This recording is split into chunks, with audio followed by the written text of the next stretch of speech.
அன்பழக மாணவர்களே எல்லாருக்கும் வணக்கம். இன்னைக்கு நாம ஒரு ரொம்பவே சுவாரஸ்யமான தலைப்பை பத்தி பார்க்க போறோம். மஞ்சள் காமாலை. ஒருத்தரோட கண்ணும் தோலும் ஏன் மஞ்சளா மாறுதுன்னு எப்பவாவது யோசிச்சிருக்கீங்களா? இதுக்கு பின்னால என்ன அறிவியல் இருக்கு? வாங்க இன்னைக்கு அதை முழுசா அலசி ஆராய்ஞ்சிடலாம். முதல்ல ஒரு விஷயத்த நம்ம தெளிவா புரிஞ்சுக்கணும். மஞ்சக்காமாலைங்கிறது ஒரு நோய் கிடையாது. அது நம்ம உடம்போட ஒரு செக் இன் லைட் மாதிரி. உள்ள ஏதோ ஒரு பிரச்சனை இருக்குன்னு நமக்கு காட்டுற ஒரு எச்சரிக்கை மணி, அவ்வளவுதான். பிலிரூபின்னு ஒரு பொருள் நம்ம உடம்புல சரியா கையாளப்படலைங்கிறத இத அப்பட்டமா வெளிச்சம் போட்டு காட்டுது. சரி, இந்த மர்மத்தை விடுவிக்க நாம இன்னைக்கு ஒரு 5 ஸ்டெப்ஸை ஃபாலோ பண்ண போறோம். அறிகுறியில ஆரம்பிச்சு ஸ்டெப் பை ஸ்டெப்பா அதோட மூல காரணத்தை கண்டுபிடிக்க போறோம். இதுதான் இன்னைக்கு நம்மளோட பிளான். சரி, நம்மளோட முதல் படிக்குள்ள போலாம். முதல் தடயமே நமக்கு வெளிப்படையா தெரியுது இல்லையா? அந்த மஞ்சள் நிற எச்சரிக்கை அறிகுறி. அத பத்தி முதல்ல ஆழமா புரிஞ்சுக்கலாம்.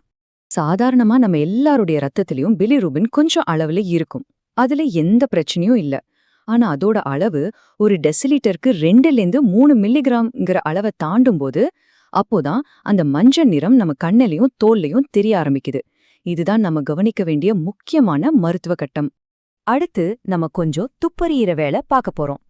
இதுக்கு நம்மகிட்ட இருக்கிற முக்கியமான ஆயுதம் என்ன தெரியுமா? இரத்த பரிசோதனைகள் தான். குறிப்பா கல்லீரல் செயல்பாட்டு சோதனைகள், அதாவது LFTs. இத நம்ம ஒரு பூத கண்ணாடி மாதிரி நினைச்சுக்கலாம். இதுதான் மூல காரணத்தை கண்டுபிடிக்க நமக்கு உதவ போகுது. இப்ப பாருங்க, இந்த சோதனைகள்ல சுவாரஸ்யமான விஷயம் என்னன்னா, இதுல இருக்கிற ஒவ்வொரு டெஸ்டும் ஒரு பெரிய புதிரோட தனித்தனி துண்டு மாதிரி. மொத்த பிலிருபின், அதோட வகைகள், இந்த என்சைம்கள், இதுல ஒவ்வொன்றுமே ஒரு கதையா சொல்லும். இது எல்லாத்தையும் ஒன்னா சேர்க்கும் போதுதான் நமக்கு முழு சித்திரமும் கிடைக்கும். பாருங்க, இந்த வேறுபாடு ரொம்ப ரொம்ப முக்கியம். அன்கான்ஜுகேட்டட் பிலிருபின் அதிகமாயிருந்தா பிரச்சனை கல்லீரலை தாக்குறதுக்கு முன்னாடியே நடக்குதுன்னு அர்த்தம். உதாரணத்துக்கு இரத்த சிவப்பணுக்கள் ரொம்ப வேகமா உடையறது காரணமா இருக்கலாம். ஆனா கான்ஜுகேட்டட் பிலிருபின் அதிகமா இருந்தா பிரச்சனை ஒன்னு கல்லீரல்ல இருக்கு, இல்லனா பித்த நாளங்கள்ல இருக்குன்னு இது ரொம்ப தெளிவா நமக்கு காட்டிடும். ALT, AST இந்த 2 என்சைம்களையும் கல்லீரல் செல்கள்ல ஏற்படுற சேதத்துக்கான அலாரம்னு சொல்லலாம். இதோட அளவு ரத்தத்துல அதிகமா இருக்குன்னா கல்லீரல் செல்கள் காப்பாத்துங்கன்னு கத்துற மாதிரி. செல்கள் சேதமடையும் போது அதுக்குள்ள இருக்கிற இந்த என்சைம்கள் ரத்தத்துல கசிய ஆரம்பிச்சிடும். இது ஏதோ ஒரு தீவிரமான பிரச்சனை இருக்குன்னு நமக்கு சொல்ற ஒரு நேரடி அறிகுறி. சரி, இப்போ ALP மற்றும் GGT என்சைம்களை பார்க்கலாம். இதோட அளவு அதிகமா இருந்தா இது வேற ஒரு பிரச்சனைய காட்டுது. இது கல்லீரலோட வடிகால் அமைப்புல, அதாவது பித்தத்தை வெளியே எடுத்துட்டு போற குழாய்கள்ல ஒரு டிராஃபிக் ஜாம் மாதிரி ஏற்பட்டிருக்குன்னு அர்த்தம். பித்தப்பை கற்களோ இல்ல வேற ஏதாவது அடைப்போ இருக்கலாம்.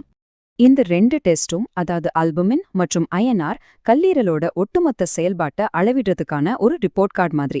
நம்ம உடம்பு ஒரு ஃபேக்டரினா கல்லீரல் அதுல ஒரு முக்கியமான உற்பத்தி பிரிவு. புரதத்தை உற்பத்தி பண்றது, ரத்தம் உறைய தேவையான காரணிகளை உருவாக்குறதுன்னு அதோட வேலையை அது சரியா செய்யுதா இல்லையான்னு இது மூலமா நம்ம துல்லியமா தெரிஞ்சுக்கலாம். நம்மளோட துப்பறியும் வேலை ரத்தத்தோடு முடியல. ஆமா, இன்னும் சில முக்கியமான தடயங்கள் நம்ம உடல்ல இருந்து வெளியேற கழிவுகள்லயும் ஒளிஞ்சிருக்கு. வாங்க அந்த தடயங்களை பத்தி இப்ப பார்க்கலாம். இந்த மாதிரி அடர் நிறத்துல சிறுநீர் ஏன் வருது? ஏன்னா கல்லீரல்ல செயலாக்கப்பட்ட தண்ணீர்ல கரையக்கூடிய அந்த கான்ஜுகேட்டட் பிலிரூபின் சாதாரணமா பித்த நீர் வழியா தான் வெளியேறணும். ஆனா அங்க அடைப்பு இருக்கும்போது அது ரத்தத்துல கலந்து சிறுநீரகங்கள் வழியா வெளியே வருது. அதனாலதான் சிறுநீர் இவ்வளவு அடர் நிறமா மாறுது. இது கல்லீரல் இல்லனா பித்த நாளங்கள்ல பிரச்சனை இருக்கிறதுக்கான ஒரு மிக தெளிவான அறிகுறி. அதே சமயத்துல மலம் ஏன் வெளிரி போகுது? ஏன்னா மலத்துக்கு அதோட வழக்கமான பழுப்பு நிறத்தை கொடுக்கறதே இந்த பிலிரூபின் தான். பித்த நாளங்கள்ல அடைப்பு இருந்தா பிலிரூபினால குடலுக்குள்ள போக முடியாது. அதனால மலம் அதோட நிறத்தை இழந்து களிமண் மாதிரி வெளிரி போயிடுது. இப்போ நம்ம கிட்ட எல்லா தடயங்களும் இருக்கு. இரத்த பரிசோதனை முடிவுகள், சிறுநீர், மலத்தோட நிறம்னு எல்லாம் கிடைச்சிடுச்சு. வாங்க இது எல்லாத்தையும் ஒன்னா வச்சு இந்த வழக்குல உண்மையான குற்றவாளி யாருன்னு கண்டுபிடிப்போம். அதாவது மஞ்சள் காமாலைக்கு உண்மையான மூல காரணம் என்ன? இந்த விளக்கப்படம் நம்மளோட முழு விசாரணை முறையையும் அழகா சுருக்கி காட்டுது இல்லையா? முதல்ல அறிகுறிய பாக்குறோம், அப்புறம் ரத்தத்தை ஆராயறோம், மத்த உடல் அறிகுறிகளை சரி பார்க்கறோம், கடைசியா காரணத்தை கண்டுபிடிக்கிறோம். இதுதான் மருத்துவத்துல தர்க்க ரீதியா ஒரு பிரச்சனைய அணுகுற முறை. அப்போ நாம கண்டுபிடிச்ச குற்றவாளி இந்த 3 வகையில ஒருத்தராதான் இருக்க முடியும். ஒன்னு ப்ரீ ஹெப்பாட்டிக், அதாவது கல்லீரலுக்கு முன்னாடி ஏற்படுற பிரச்சனை. 2வது ஹெப்பாட்டிக், அதாவது கல்லீரலுக்குள்ளேயே ஏற்படுற சேதம்.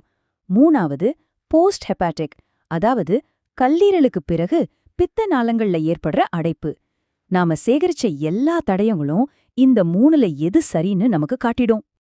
இப்போ நாம் ஒரு முக்கியமான ஸ்பெஷல் கேஸ பத்தி பேச போறோம். அதாவது பிறந்த குழந்தைகள் கிட்ட வர்ற மஞ்சள் காமாலை.